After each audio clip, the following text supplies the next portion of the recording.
첫 번째 문제 지금 바로 만나보겠습니다. 네, 오늘 전반적으로 시장 분위기가 참 좋았던 만큼 여러 테마 그리고 종목들이 상승하는 모습이었는데요. 오늘 저희가 첫 번째 문제로 어떤 내용을 준비했을까요? 시험지 통해서 확인해 보도록 하겠습니다. 바로 넘겨주시죠. 네, 오랜만에 또 차트가 이렇게 마중을 나와 있는데 우선 이 종목을 보유하신 분들 이야기를 들어봤더니 드디어 10만 원 입성을 외치고 있었습니다. 지난 4월에 비해서 무려 246% 급증을 하면서 매달 이슈가 있을 때마다 우상향을 그리는 모습이었죠. 오늘까지도 또 거래대금 상위 종목의 이름을 올린 종목인데요. 눈치채셨을까요? 바로 로보티즈입니다. 과연 어떤 내용이 준비되어 있는 건지 다음 문제 통해 확인해 보도록 하겠습니다. 네, 노란 봉투법 국회 본회의 통과, 로봇 투자 전략을 적으시오라고 나와 있습니다. 오늘 가장 뜨거웠던 로봇인데요. 주말 사이 이 노란 봉투법이 통과되면서 로봇주 반사수의 종목으로 주목을 받고 있습니다. 먼저 이 법안이 통과되기 전에 재개 우려들이 참 많았는데요. 노사의 분쟁이 증가하면서 경영활동 위축될 거고 추가적으로 산업 경쟁력도 악화될 거다라고 우려를 참 많이 드러냈었습니다. 그런데 이 법안이 통과되자마자 바로 대체 인력, 그 수요를 채울 수 있는 로봇 산업에 투심이 몰리고 있는데요. 전문가들의 이야기를 들어보면 우선 단기적으로는 이 노동계에 힘을 실어주는 방향으로 움직이겠지만 중장기적으로 봤을 때는 기업들이 노사 분쟁 리스크를 줄이기 위해서 앞으로 산업화에 투자를 시작하는 그 트리거가 될 수 있다라고 이야기를 하고 있습니다. 결론적으로는 국내 로봇 산업 성장에 가속도를 또 붙여줄 그런 모멘텀이라는 건데요. 추가적으로 오늘 정말 뜨거운 이 로봇주에 기름을 부은 기업이 있었죠. 바로 엔비디아였습니다. 이제 현지 시간으로 25일 새로운 로봇의 두뇌 제품이죠. 이 제슨 토르를 공개할 걸로 예상되면서 기대감 더 증폭되고 있는데요. 앞서서 현재 최영지 전문가도 레인보우 로보틱스를 선택했는데 로봇주 전반으로는 어떻게 생각하고 있을까요? 그 이야기부터 풀어보도록 하겠습니다. 그럼 첫 번째 주식 남녀의 선택 보드를 들어주시죠. 자, 오늘 첫 번째 문제는 오늘 가장 핫했던 로봇주에 대한 질문이 나왔고요. 두 분의 이야기를 각각 들어보면 상승 모멘텀이 존재한다. 하지만 선별적인 투자가 필요하다라고 적어주셨고 또 대기업과 협력하는 기업을 주목해보자라고 적어주셨습니다. 앞서서 이제 레인보우 로보틱스를 말씀해 주실 때 좀 얘기를 해주셨기 때문에 추가적으로 질문을 좀 드리자면 일단 오늘 장에서 앞서서도 말씀을 해주셨지만 노란봉투법하고 엮여서 많이 올라갔단 말이죠. 근데 생각을 해보면 지금 파업이 걱정된다고 해서 노동자들을 그대로 로봇으로 다 대체할 수 있느냐 하면 당장 그럴 수 있는 건 아니다 보니까 과연 오늘의 주가 상승이 연속성을 갖고 이어질 수 있느냐 하는 부분에 의문이 생기는데 어떻게 보고 계신지요? 네, 저도 그 부분에 대해서는 사실 노란봉투법 관련해서는 단기적인 모멘텀이 가능성이 높다라고 생각을 하고 있고 장기적으로 봤을 때는 앞서 말씀드렸던 것처럼 정책 모멘텀이다라고 이야기를 하고 싶은데요. 일단은 뭐 자세한 부분들을 좀 설명을 해드리자면 지금 정부 쪽에서 정책 좀 투자를 확대를 하고 있죠. 휴머노이드 쪽으로 지금 많이 집중을 해서 투자를 하고 있는데 기존에는 원래 이 로봇이라고 하면 제조라던가 물류 쪽에서 많이 활용을 했습니다. 하지만 이제 앞으로 더 나아가서 휴머노이드라던가 산업용 로봇 쪽으로 많이 확대가 될 것으로 보이고 이에 따라서 로봇 시장 전반 확대가 진행이 된다면은 로봇주들이 좀 순환이 돌지 않을까라고 생각을 하고 있어요. 이와 더불어서 저는 이제 글로벌 로봇 기업들 투자에 대한 것들도 같이 좀 코멘트를 해드리고 싶은데 네. 사실 작년에 경기가 그렇게 좋지는 않았잖아요. 물가도 높았었고 뭐 환율도 높았었고 금리도 높았던 만큼 로봇주들이 성장하기에는 다소 아쉬웠습니다. 그리고 또 스타트업들 또한 시장에 많이 위축이 된 상황이었는데 그럼에도 불구하고 글로벌 로봇 스타트업들은 계속해서 투자를 확대를 해 나가고 있는 상황이에요. 올해만 해도 지금 상반기가 막 지났는데도 불구하고 글로벌 로봇 스타트업들의 이 투자액이 60억 달러를 넘어섰다라는 소식이 들려왔는데요. 이렇게 스타트업들을 투자를 확대를 해 나가는 그 과정 자체만으로 봤을 때 로봇주들에 대한 매력도는 여전히 남아있다라고 저는 생각을 하고 있고 이번에 뭐 국내 같은 경우에는 정책 모멘텀과 함께 노란봉투법과 관련된 것들도 좀 반영이 된다면은 좀 주가 상승으로 이어지지 않을까라고 생각이 들어서 저는 여전히 좀 상승 모멘텀 존재하고 대신에 그 안에서 선별적으로 좀 골라봐야 된다라고 생각을 생각을 하고 있어요. 그러면은 선별적으로 고를 때 어떤 것들을 골라야 되냐 이게 네. 가장 중요한 그게 내용이잖아요. 궁금합니다. 네, 네. 맞습니다. 지금 예시로 들자면 산업용 로봇 같은 경우에는 시장이 경쟁이 좀 과열이 됐습니다. 이렇게 경쟁이 과열이 되면은 사실 가격 경쟁이 있어서 계속해서 가격을 낮추려고 하잖아요. 가격 단가가 낮아지게 되면은 사실 기업 입장에서 수익성이 떨어질 수가 있겠죠. 그렇죠. 그 안에서도 잘 살아남아야 되고 이런 틈새 시장을 노리고서 신생 기업들도 계속해서 끼어들고 있는 상황이에요. 그러면 더 경쟁이 강화될 수가 있다는 건데 사실 이렇게 경쟁이 심화가 된다는 의미 자체는 시장 성장이 더 빠르게 될 수 있다고 저는 이해를 하고 있거든요. 파이가 커진다. 네, 맞습니다. 그런 것들이 오히려 저는 긍정적이게 작용할 걸로 보이고 이 안에서 선별적으로 우리가 투자를 하려면 역시나 기술력이 가장 좋은 기업들을 골라야 된다고 보고 있거든요. 예. 뭐 예를 들면 레인보우 로보틱스라든가 두산 로보틱스 같은 경우에도 점유율이 꽤 높고요. 청소 로봇 같은 경우에는 에브리봇이 이제 점유율 1위를 차지를 하고 있죠. 이런 식으로 좀 점유율이 큰 기업들 위주로 기술력을 보유하고 있는 기업들 위주로 여러분들이 투자를 하신다면은 뭐 수익성과 더불어서 기술적인 모멘텀까지 들어오지 않을까 싶어서 그런 것들 선별적으로 좀 투자를 하시면 좋겠다라고 말씀을 드리도록 하겠습니다. 예. 아마 많은 투자자분들이 로봇 업종 섹터를 바라볼 때 이 선별을 어떻게 하느냐 부분을 고민을 많이 하실 것 같은데 그에 대한 대답으로 우리 박철순 전문가는 대기업과 협력하는 기업을 주목하자라고 말씀도 해주셨어요. 근데 이제 많은 분들이 고민하는 부분이 그걸 겁니다. 저희가 앞서서 이제 특징주를 살펴볼 때도 봤습니다만 레인보우 로보틱스 올해 초에 강한 상승을 보였다가 3월, 4월 정도부터 쭉 좀 횡보하는 모습들을 보여왔죠. 자, 그런가 하면 방금 차트에서 나왔던 로보티즈의 모습을 다시 한번 보면요. 그 레인보우 로보틱스가 횡보하던 기간에 이렇게 급등을 하는 모습들을 확인을 해볼 수가 있었습니다. 그러다 보니까 더 많이 헷갈리는 것 같아요. 대체 어떤 종목을 골라야 이 로봇주에서 투자 수익을 얻을 수 있느냐.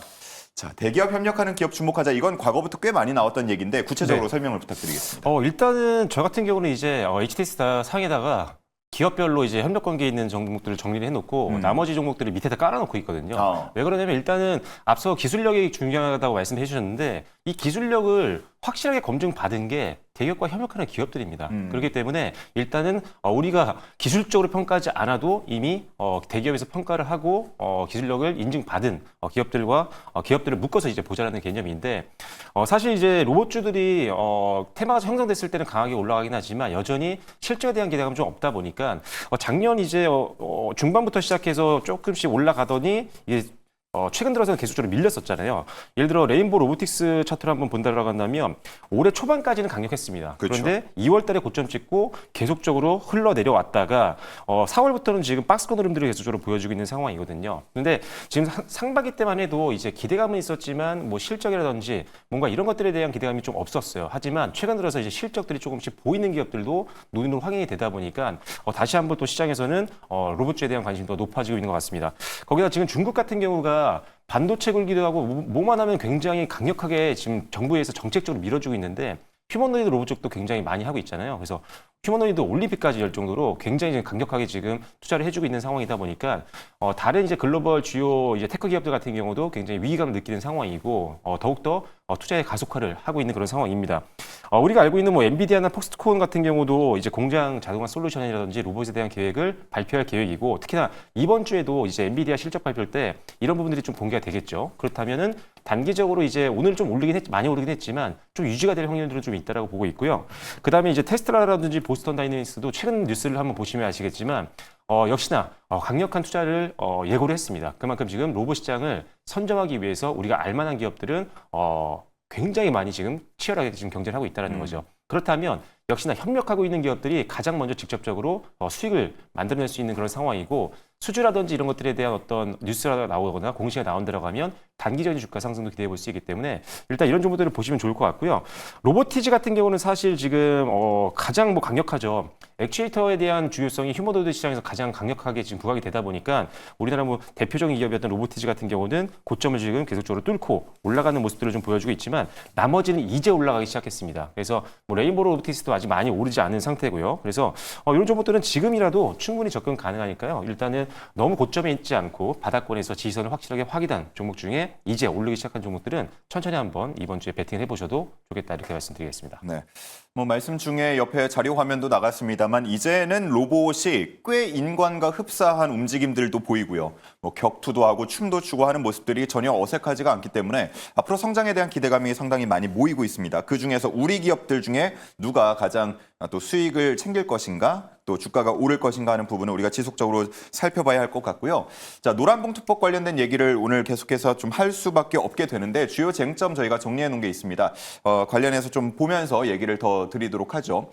일단은 뭐 쉽게 얘기하자면 이 노란봉투법으로 인해서 파업 그리고 쟁의 이런 게 조금 더 강화될 수 있다. 그리고 그게 이제 기업에는 부담으로 작용할 수 있다라고 해석이 되고 있는데 파업이나 쟁의를 생각하면 또 단연 우리나라에서는 자동차 쪽이 떠오르기 마련입니다.